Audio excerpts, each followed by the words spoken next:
Are you in your teens or 20s? Are you curious about how to handle things in this crazy world that's getting crazier every day, especially for the younger ones like yourself? Do you want to know how to pitch your tent with Elohim and still pursue your place in this world? Come on, see what the old man has to say.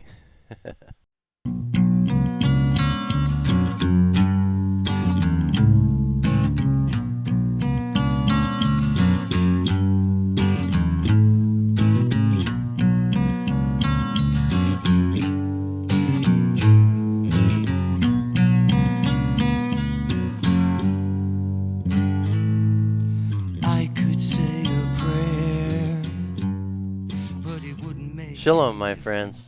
This video is a bit different. Going to start off pointing at the Father's Word and telling you what He says about younger people.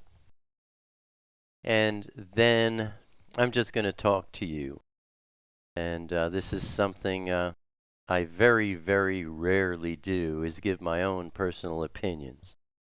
But Edgar asked me to do this, so I want to talk to you a little bit about when I was 18 years old and how I've lived my life, in the world, music industry, not Christian music, secular music, performing all around, working with record companies and so on.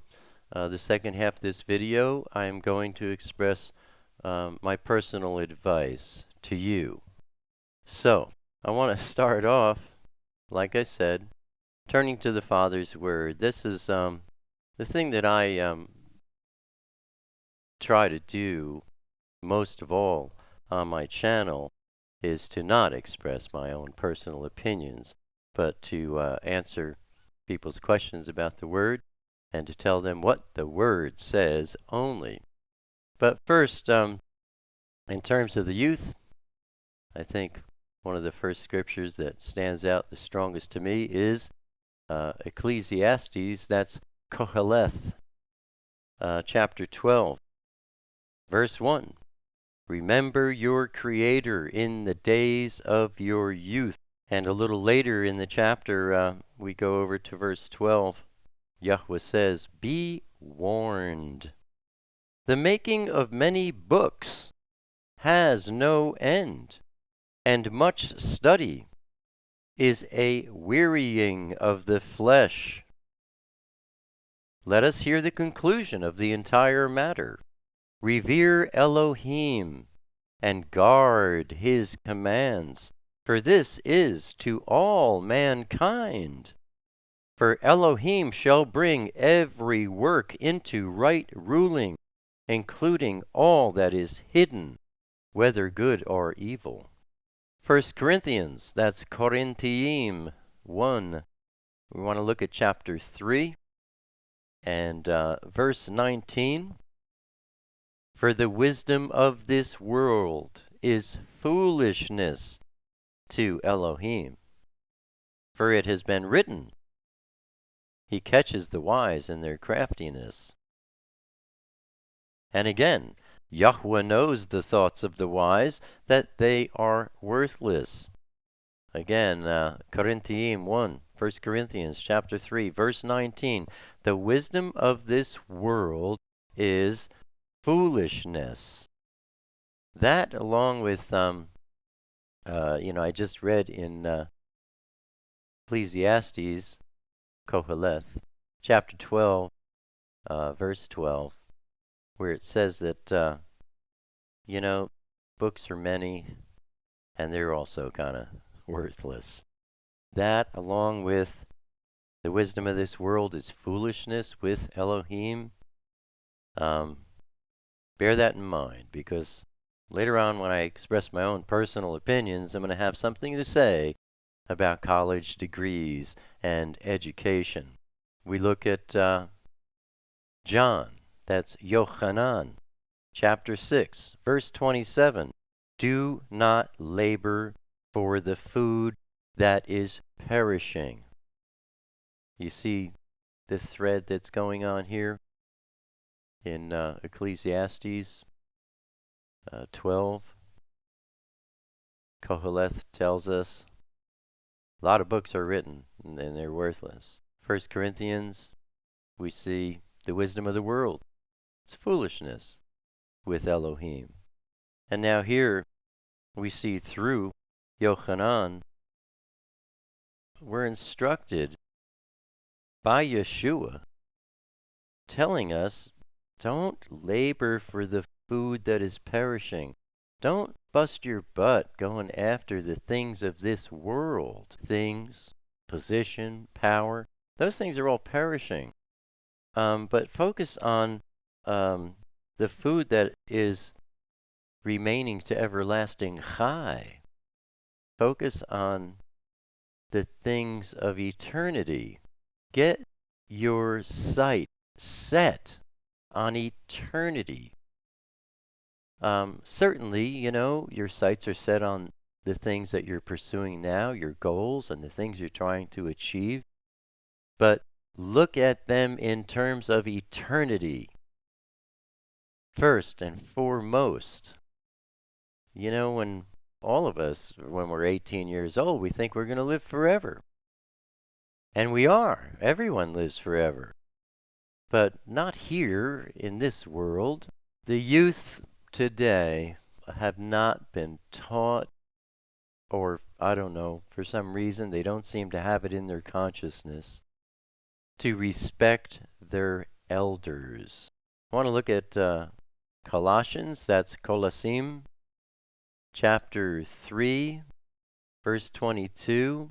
Obey your masters according to the flesh in all respects, not with eye service as men pleasers, but in sincerity of heart, revering Elohim.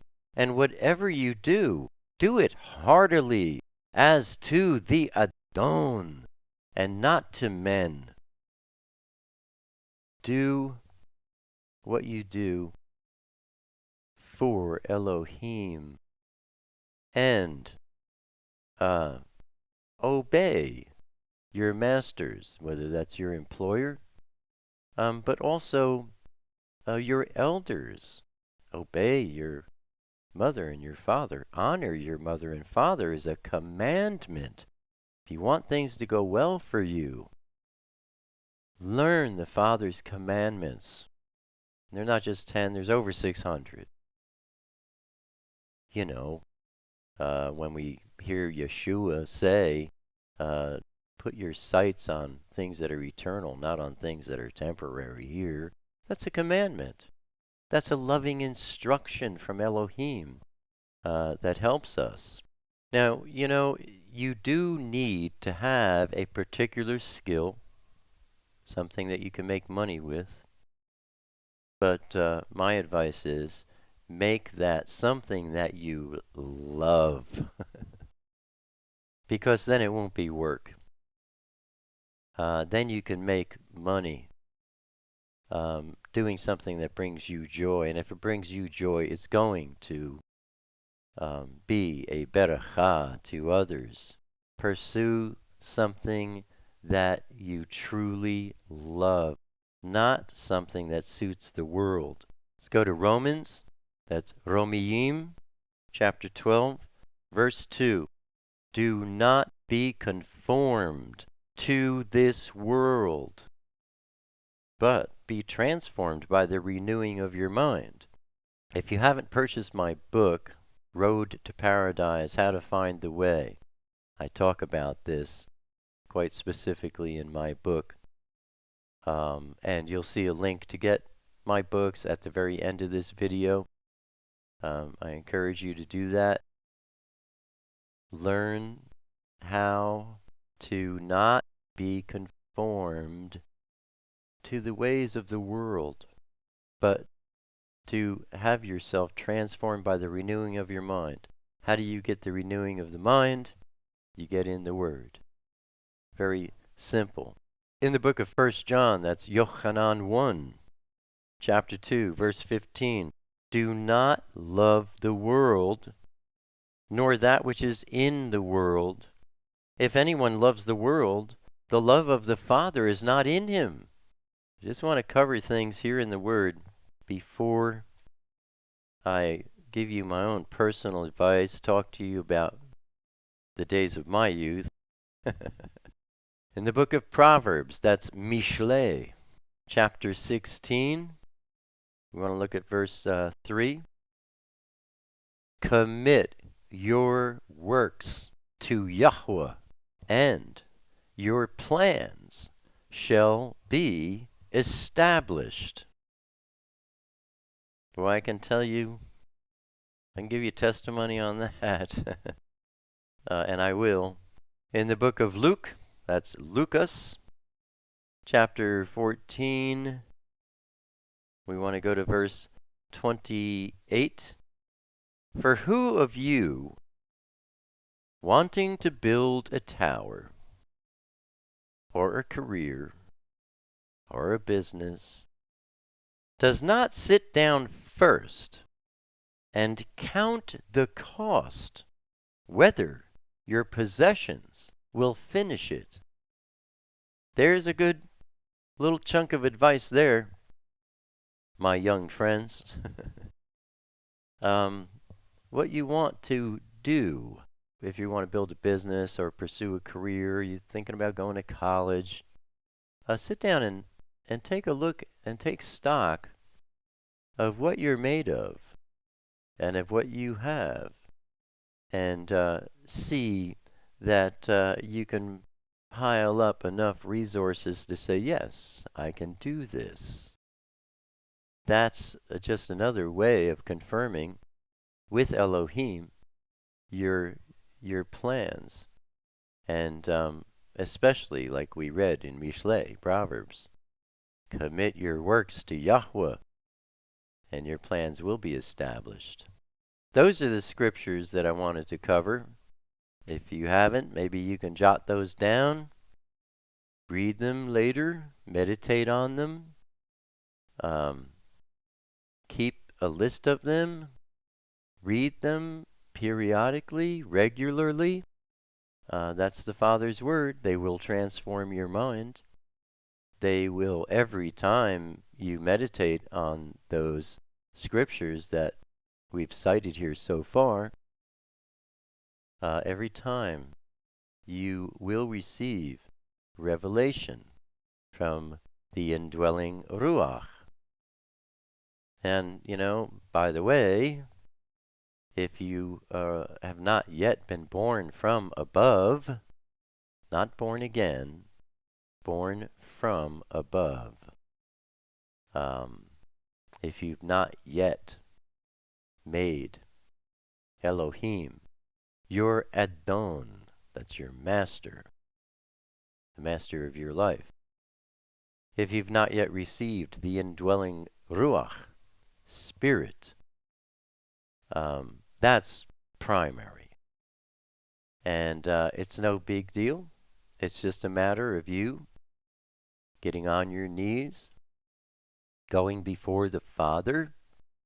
We pray to the Father, Yeshua, our Messiah. He taught us how to pray. He said, Our Father who art in heaven, hallowed be thy what?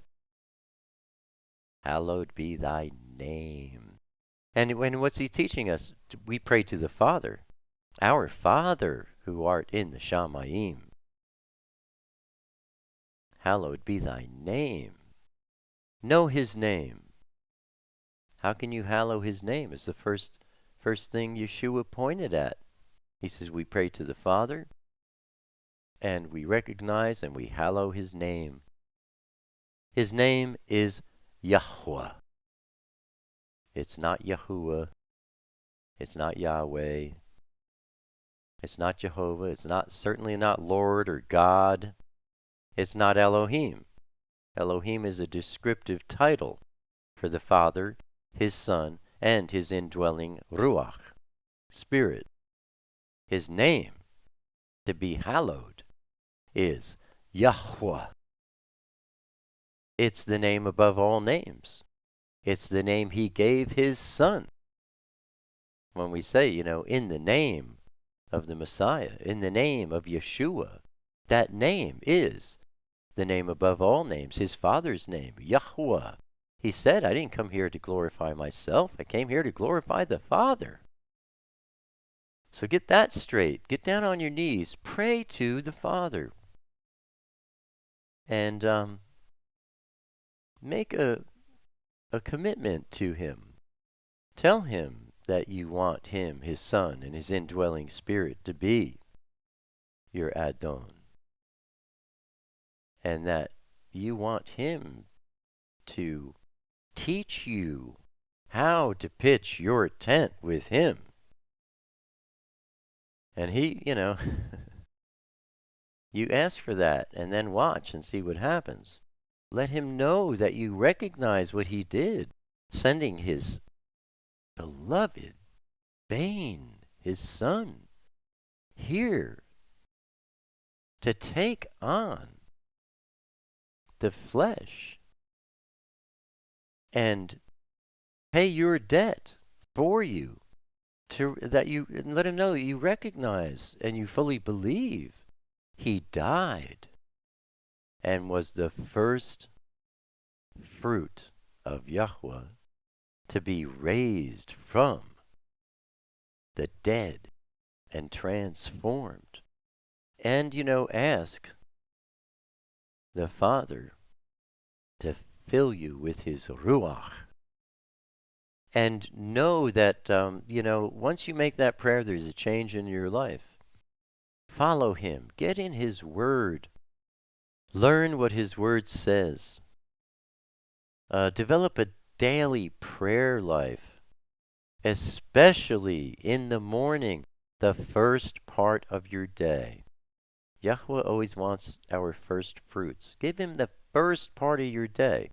I'm telling you, you test me on this one. Get up.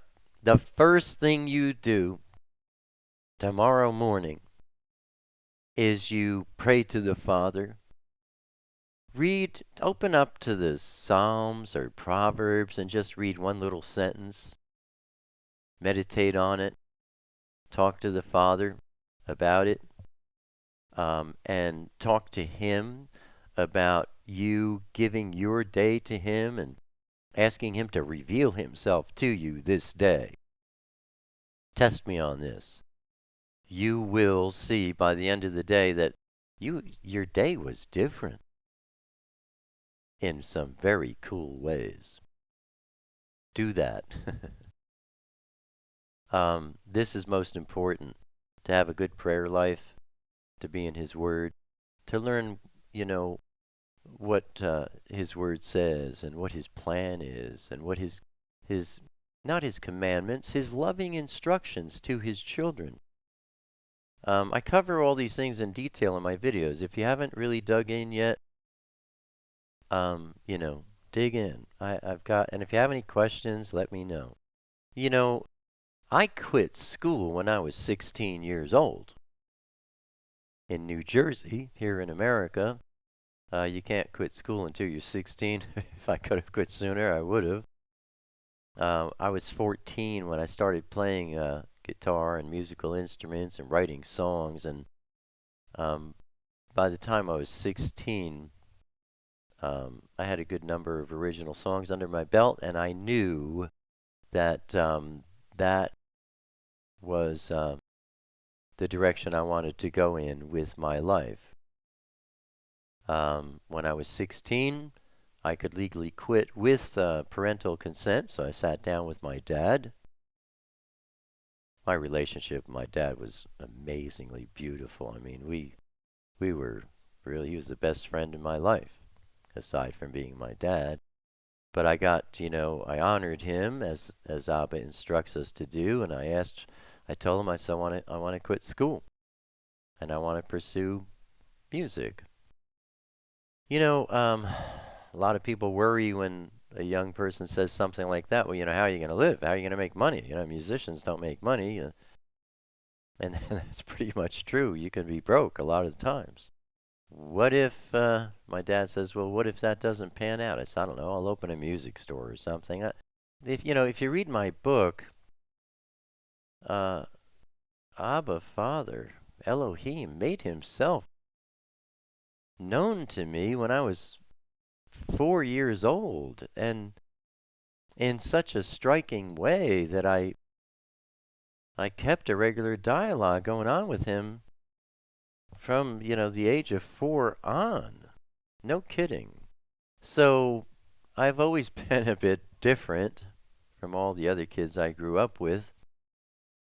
I wasn't, I just was never drawn to what I saw everyone else being drawn to.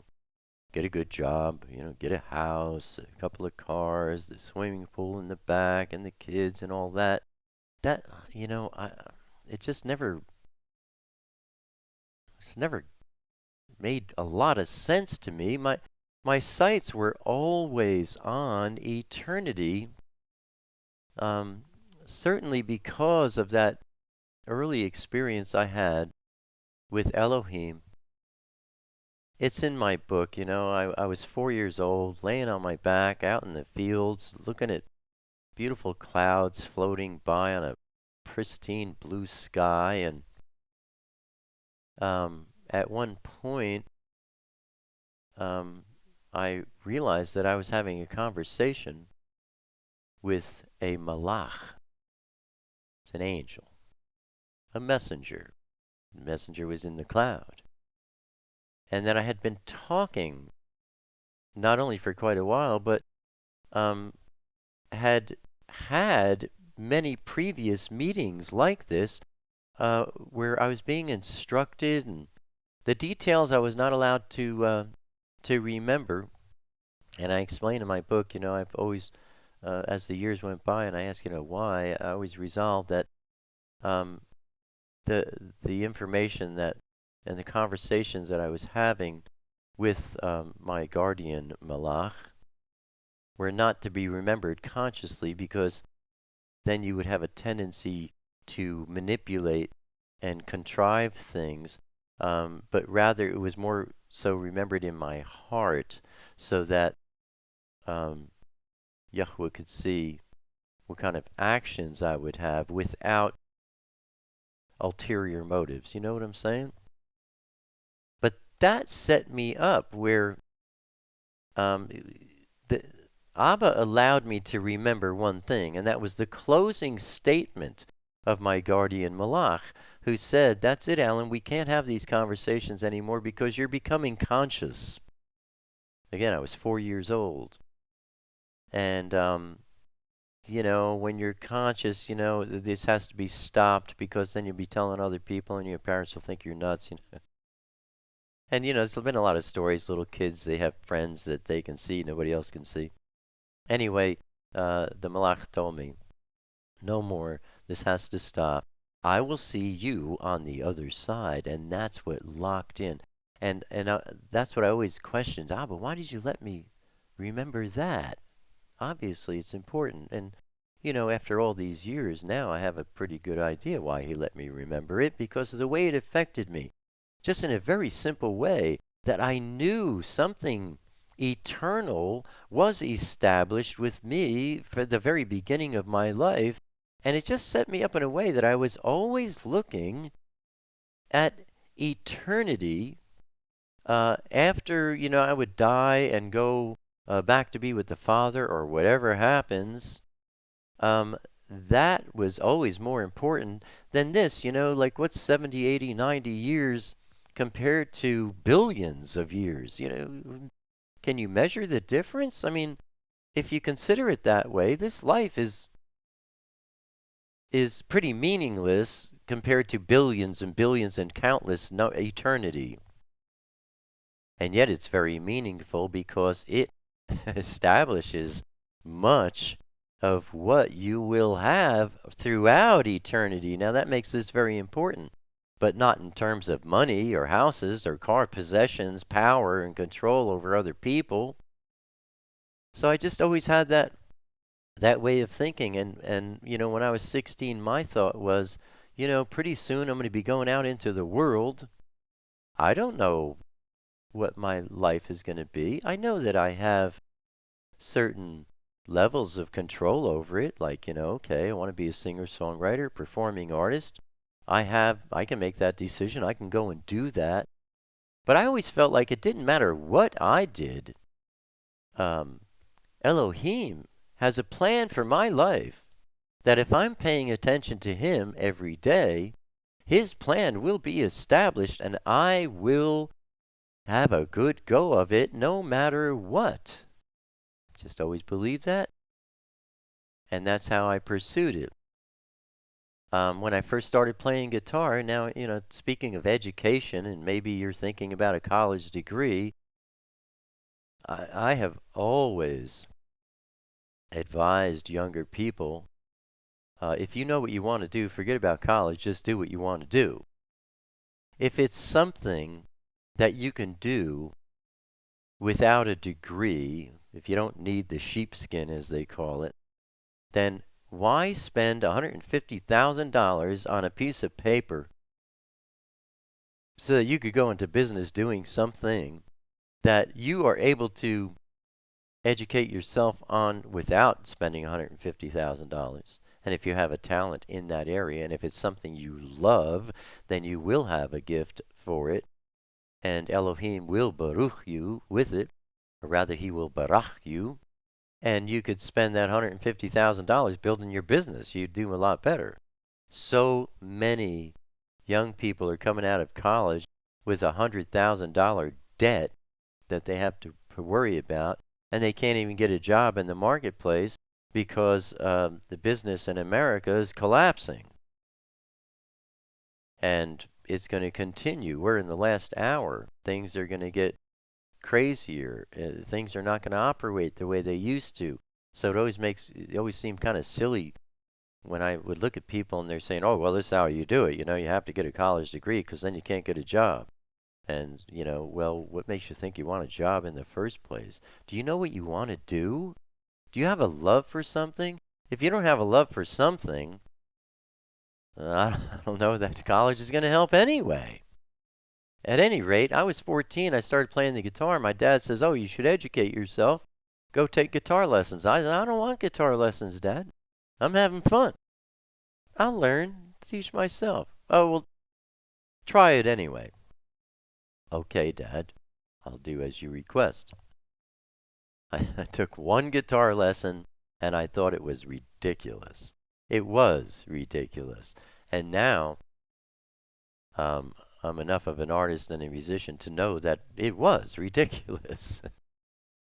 Well, I came home, I said, Dad, look, this is crazy. I just want to learn how to play chords so that I can sing songs and write songs, and this guy's teaching me how to play Mary Had a Little Lamb on the E string. I mean, this is stupid. He says, well, all right, at least you tried. He let it go. My point is, education, I could have taken lessons, singing lessons, guitar lessons, do that. And then when I was old enough, go to Juilliard and get a degree, musical degree at Juilliard. Where's that going to lead? That's not going to make me any more of an artist. That's not going to give me more of an ability on stage to impress an audience. It's not going to guarantee an income. And if it does, like I can get work, because I have a degree at Juilliard, it would probably be me making money doing something with music that I'm not in love with. The same thing went with art. I had a strong interest in art, and I did a lot of drawing, painting, sculpting, and so on. I did, in fact, get a degree in commercial art and an advanced degree in illustration by the time I was 18 years old. But when I looked at making money doing those things, they always wanted me to do a particular kind of art that I didn't like doing, like, making ads for newspaper, drawing pictures of people wearing clothes,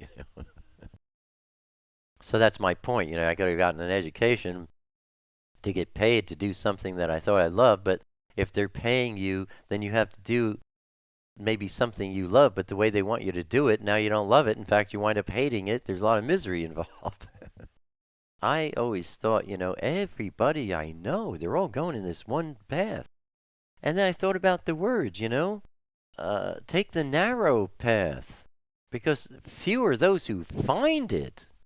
And that's the path that leads to high.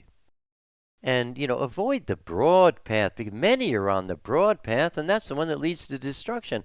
I could see that at an early age. Everybody's going, the same thing, they're, going for the high school stuff, making sure that that's pat so they can go to college, so that they can go to college and then get a degree, and, they're gonna have a good income so they can get married and buy a nice house.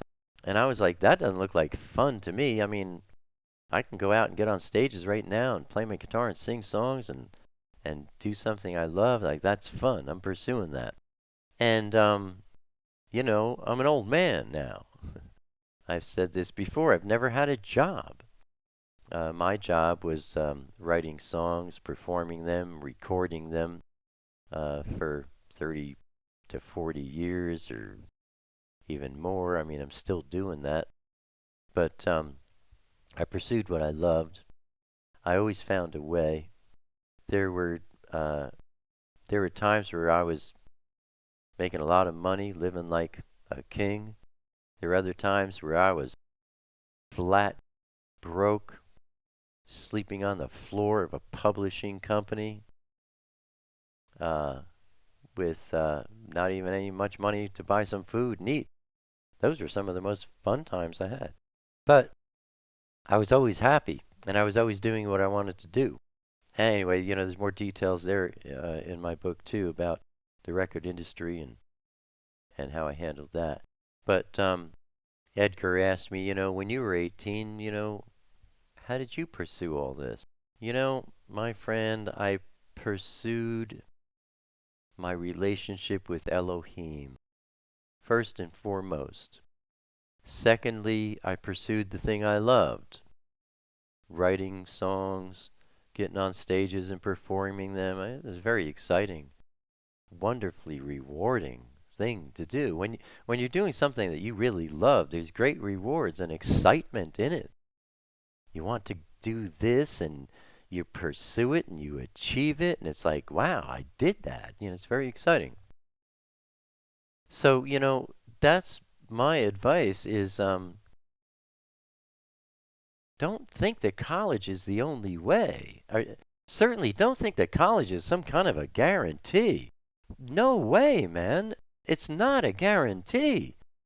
You could wind up with a $150,000 debt and a degree in something that you never really wanted to do, and now you can't even do it even if you wanted to because there's no jobs out there.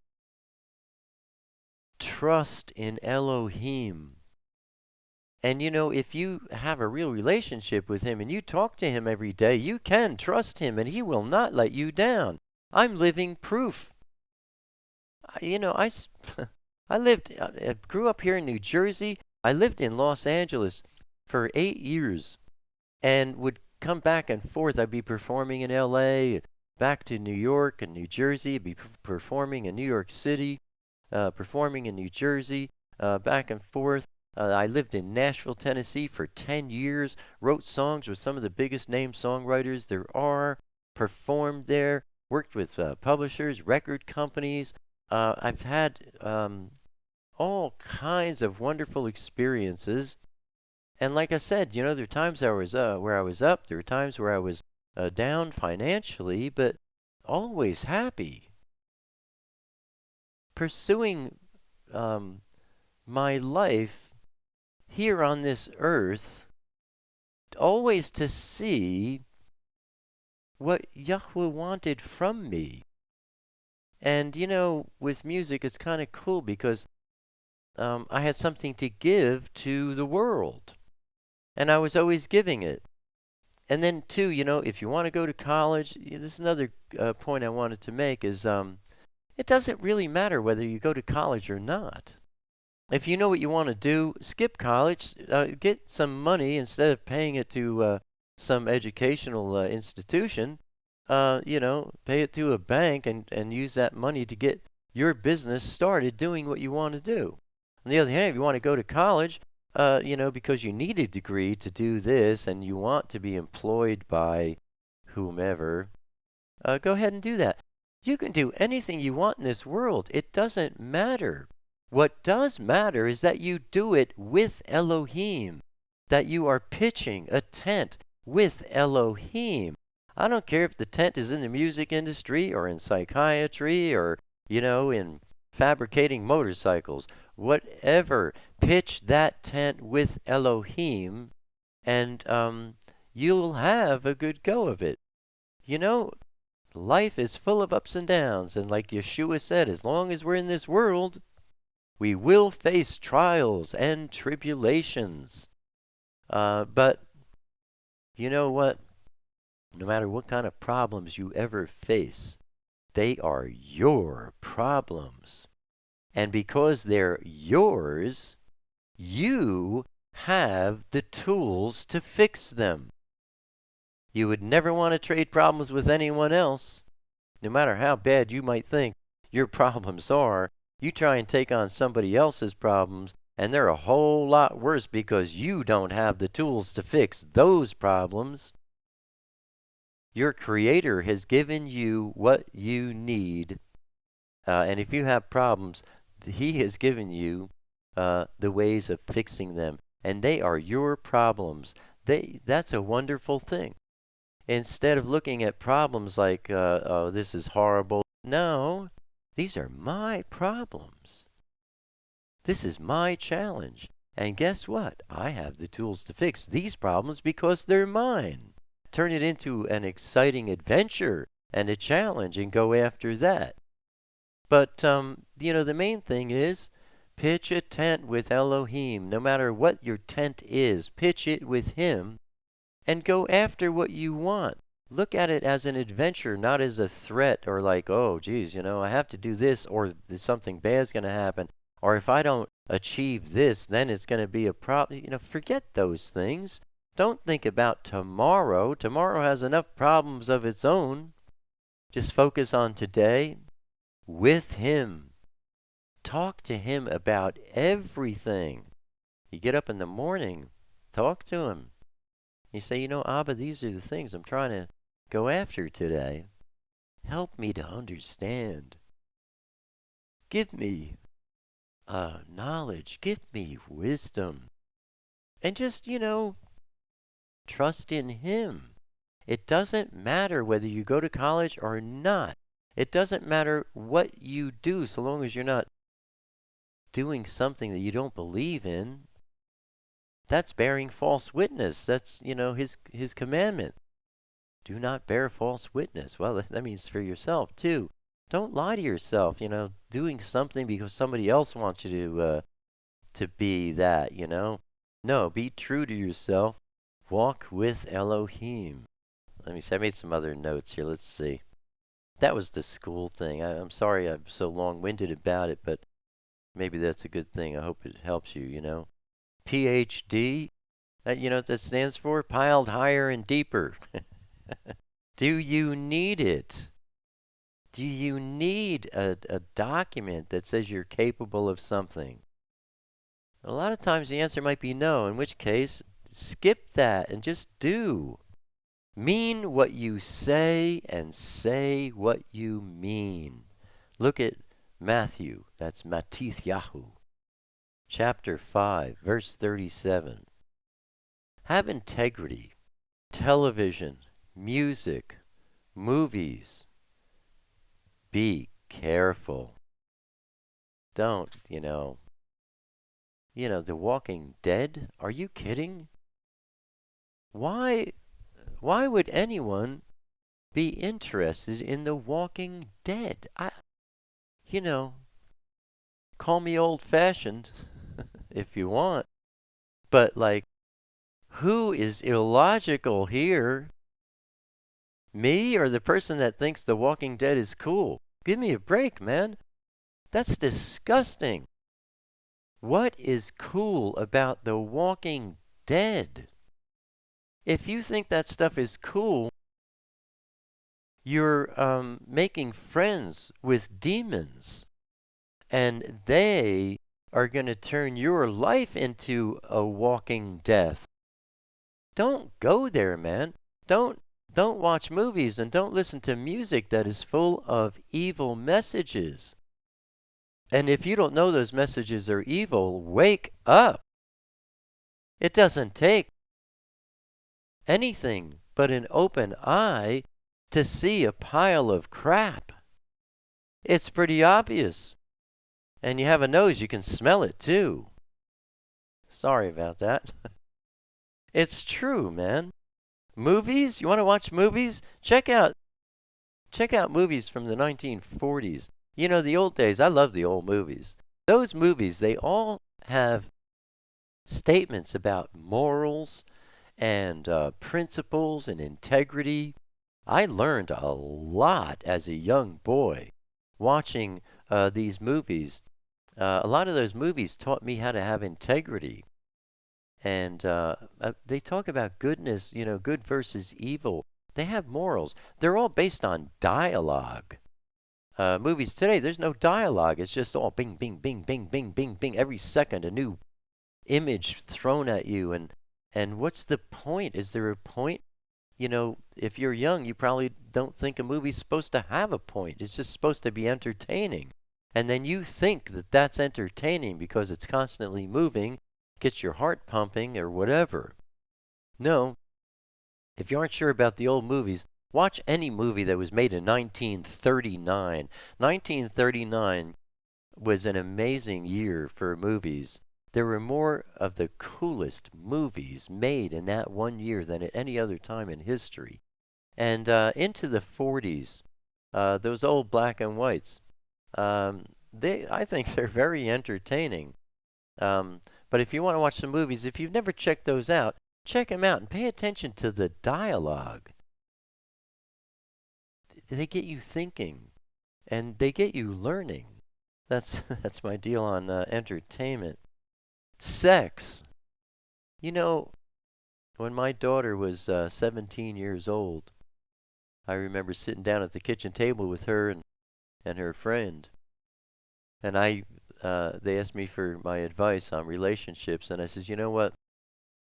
If you ever have sex before you get to know someone, before you establish a real working relationship intellectually with someone, then you will never get to know them and you will never establish a relationship with them. Ever. Because if you have sex with someone before you really know them, then your entire relationship from that moment forward will always be based on that sexual experience, and you'll always be trying to replay it, trying to prove yourself, and you will never get to know that other person.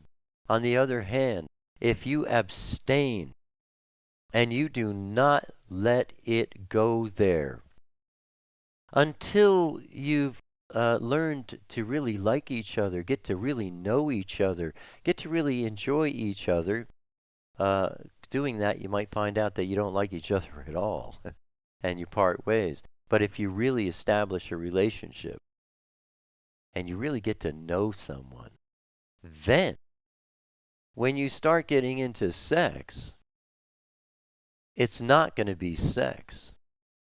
It's going to be an expression of love for each other.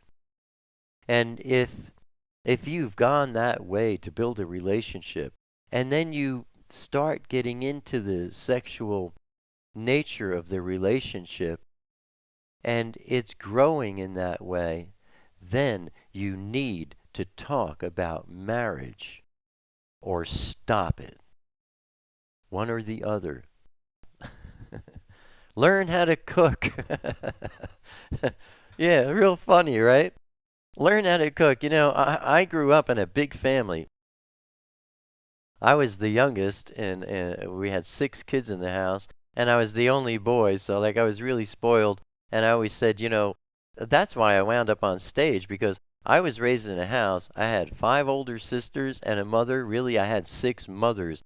They all treated me like I was a prince. Alan could do no wrong. They all loved me, and they all put me up on a pedestal. And when I got older, naturally, everybody starts going their own ways, living their lives. And I thought, well, how do you replace that kind of attention? You get on stages and hear people clapping. It's kind of a joke, really, but in another way it makes sense. But learn how to cook. I say that because I grew up, a lot of aunts, uncles, a lot of family picnics every summer.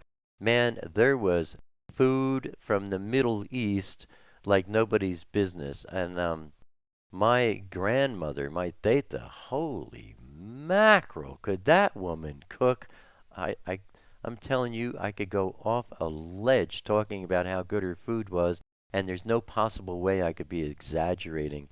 You put something she cooked in your mouth, and you don't know how to explain it. I grew up with good home-cooked food, and I left home when I was 17 years old. Found myself 3,000 miles away from home out in Los Angeles, and what do you eat? I wanted my mother's cooking. So she would mail me a simple recipe, I gathered recipes. I still have all of them now. The pages are all yellowed out and stuff. But I learned how to cook. And that's a really good thing, because good food praises Elohim. Good food is wonderful, and food that is really cooked well. Learn how to cook. It's not only fun, but boy, is it rewarding when you sit down and you can have a good meal. That's it, my friends. My last thing on the list there was prayer life. I already covered that. The main message is learn how to pitch a tent with Elohim. Your tent is, your life, whatever you're doing. If you're building a career, that's pitching a tent. If you're developing a relationship, that's pitching a tent. If you're developing a friendship, that's pitching a tent with another person or with a dog, whatever, that you're pitching a tent. Learn to pitch your tents with Elohim. Nothing can go wrong if you are walking with Him. Even when it goes wrong, it's not bad, because there are answers and solutions. There are ways out. No life is going to ever be perfect for anyone. There's always problems. But when you don't have Elohim, you have a problem that cannot be fixed. You have a problem that can destroy you and others. Get it together with Him. Don't worry about what you're going to do. Worry about how you're doing what you're doing today. And tomorrow will take care of itself. I hope that helps you, my friend. If you have any questions, let me know. I'm here for you. Shalom.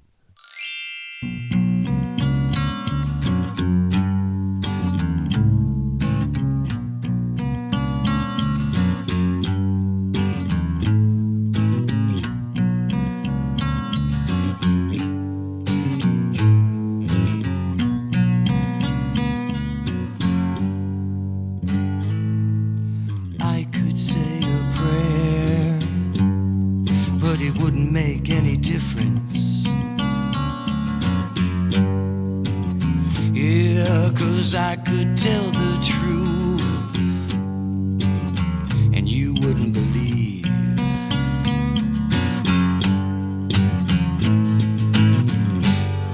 I'm standing here shining this light when you close your eyes. You gotta make your second chance.